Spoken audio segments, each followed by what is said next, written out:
what is the next big news that drops? What's the next morning we wake up with? And it's like Tesla bought $1 billion of Bitcoin. What's the next news like that? Is it a big company? Is it, I just kind of want to know your moonshot. I think the next news that'll drop is you'll see some big investment, like famous investment names, like big macro investors or big investors in the market. And then someone will say, yeah, we bought $1 billion worth of it, or we bought a lot of it and we're buying a lot more.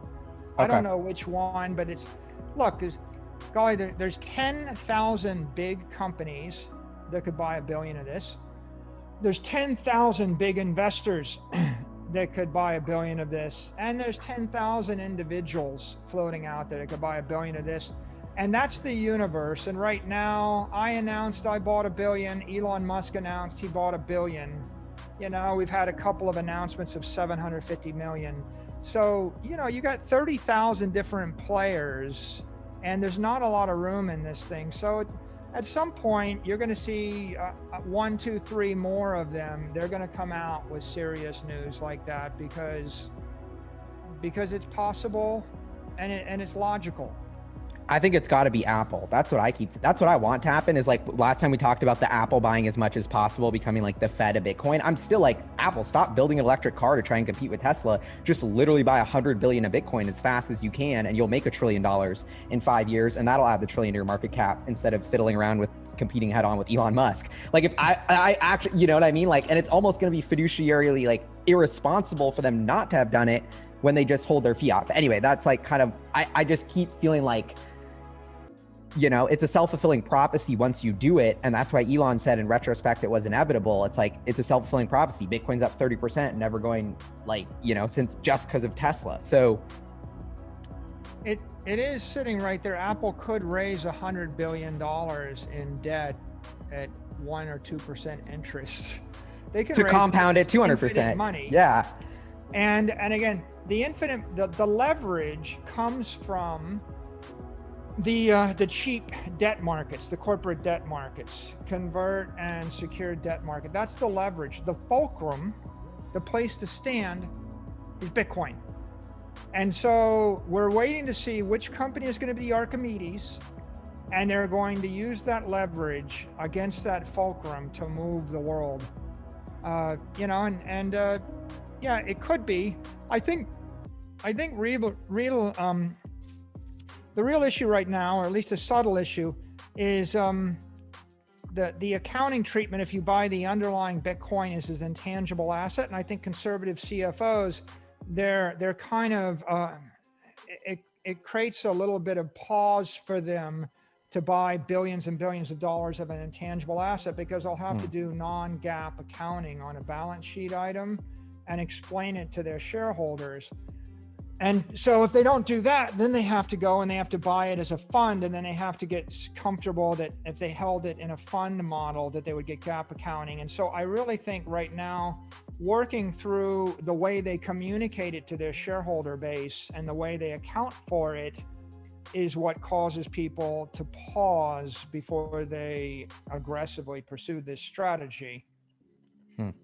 Fascinating. You're making me think of Zuckerberg, because he copies everything that's legit, and he copied Libra. That was a huge push. He hired David Marcus, who was the PayPal guy, who was bullish on Bitcoin. So I know Facebook is thinking about, I think they were doing some sort of remittance payment with WhatsApp in India as well. So I feel like, to me, Facebook seems like the most to integrate into their service, even beyond buying some on their balance sheet, is like just imminent. In my opinion, Facebook has the most to gain and needs to do this. Interesting. Like Apple's got an iron lock on iOS. I mean, look how much power they have. A lot of power. Google has a really, really strong business and an iron lock on Android. Facebook is kind of the odd man out, because they need to have a mobile app that's running on iOS and Android. And they're getting pressured by Apple with, you know, the latest privacy token maneuvering, and you can see the sparks flying there. So how do I upgrade my application so that it is so valuable that 1 billion people swear you will have to pry it from their cold, dead fingers? Okay, it's like, You're going to take away my photos. You're going to take away my friendly chats, or you're going to take away my money. Like when money flows in to Facebook, then that's going to shift the balance of power.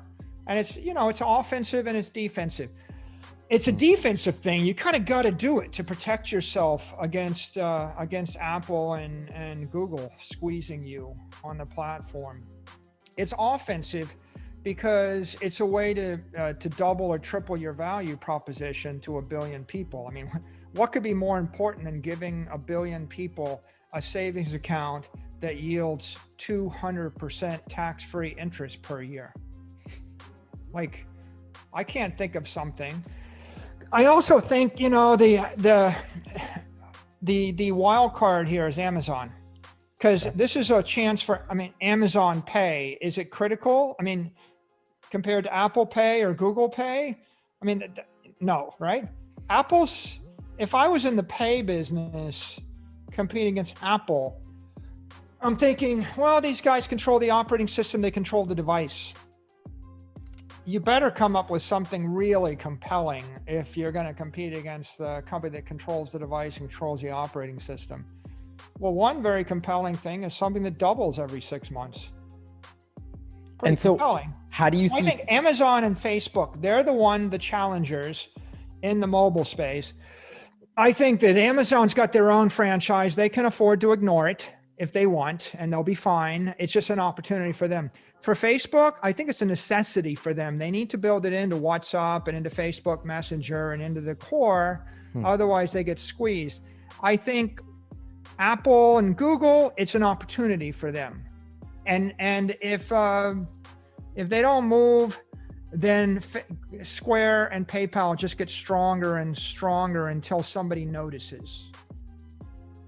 That's what I think. Totally. And I feel like they're already noticing.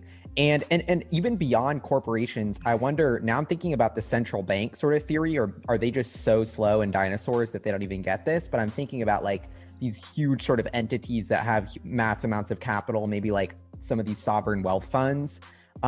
What's your take on that side of the equation, these other bigger financial players getting involved? I think the hedge funds will move much more aggressively next. The hedge funds were participating. It's like, we have a little bit of this and a little bit of gold. Okay, gold's up 9%, Bitcoin's up 450%. A little, you know, we got more gold and Bitcoin. That doesn't really work anymore, right? I mean, you got to have your head examined if you're allocating the gold, right? Any rational person that can run a spreadsheet is like, what are you going to do? Well, last year gold didn't work. Let's sell some gold and buy some Bitcoin.